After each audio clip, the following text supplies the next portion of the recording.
everyone, my name is Dwi Ari. In this video, I want to share about a topic that is interesting for me. It is about meta-learning, but I will explain more specifically about model-agnostic meta-learning for a particular problem, which is data with the shifted domain. We know that recently, many deep learning algorithms are proposed to mimic the human brain. Furthermore, those methods successfully achieve impressive performance in terms of various model assessments, such as high accuracy, minimal loss, and so on. However, these approaches are inherently data hungry. It means that we have to prepare enough number of data samples to train our model, whereas the term enough for deep learning techniques refers to the massive number of data, since most of the techniques have very deep layers. The main problem here is that learning methods containing deep networks are difficult if the data used to train the models are limited. One of the solutions is to lift the learning level from data to task. So instead of adding the number of samples, it is easier to compile a set of samples to a task. These tasks are usually trained in parallel. Meta-learning is one of the areas that do such a framework for training the neural network. Model-agnostic meta-learning, or MAML, is one of the meta-learning methods that learn the network initialization. MAML learns the parameters two times. The parameters are updated in the inner loop or fast adaptation stage and the outer loop or meta-adaptation stage. The optimization in the inner loop aims to get the intermediate parameters in every task. In outer loop, we learn the parameters to initialize the inner loop in the next iteration. So briefly, we have the initialization of theta, or the weight of our neural network. Then we optimize the theta by entering the inner loop containing several similar tasks. Then do the adaptation using gradient descent and get the theta prime as the intermediate parameter. Then we apply the network with adapted parameters into the validation set. After that, we aggregate the losses by either calculating the summation or the average value. Then finally, we do the adaptation in the outer loop. Domain adaptation is one of the problems that are interesting to be discussed. Basically, in domain adaptation, there are two different sets, source and target domain. Usually, the samples of source and target domain are drawn from the different data sets, but those data sets are related to each other. The objective of domain adaptation is to adapt the model trained on source domain to target domain with a relatively good performance. In meta-learning, there is a different concept of source-target domain definition. If in common domain adaptation problem, the samples of source and target domain are drawn from the different data sets, in the meta-learning, we can think that the training set as the source domain and the validation or testing set as the target domain. This means that the source and target domain in the meta-learning problem are drawn from the same data set. However, due to the few-shot learning settings, every task can have different combinations of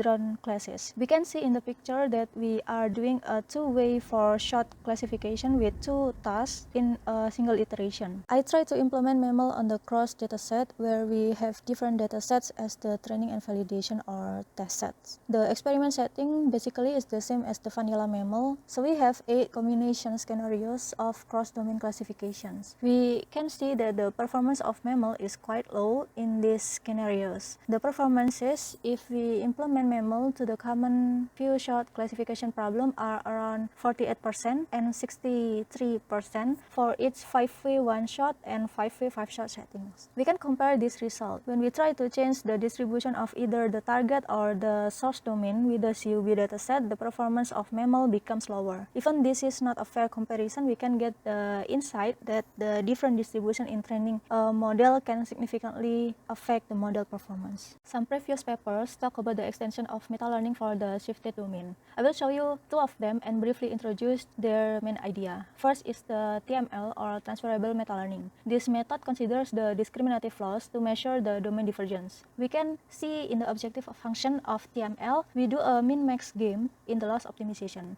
We want to minimize the loss with respect to the parameter theta and phi, while maximizing parameter omega. Minimizing parameter phi and theta means that we want to get a good classifier in the training set, while maximizing parameter omega, we minimize the distance metric between source and target domain, or training and validation samples. So in more iteration, we expect that those pairs of sets have the same representation after being extracted by the convolutional network. The second method is MLDA, or meta-learning with domain adaptation. MLDA also uses the adversarial network. It specifically uses cycle loss and gain loss. The cycle loss acts as the consistency loss of the training task.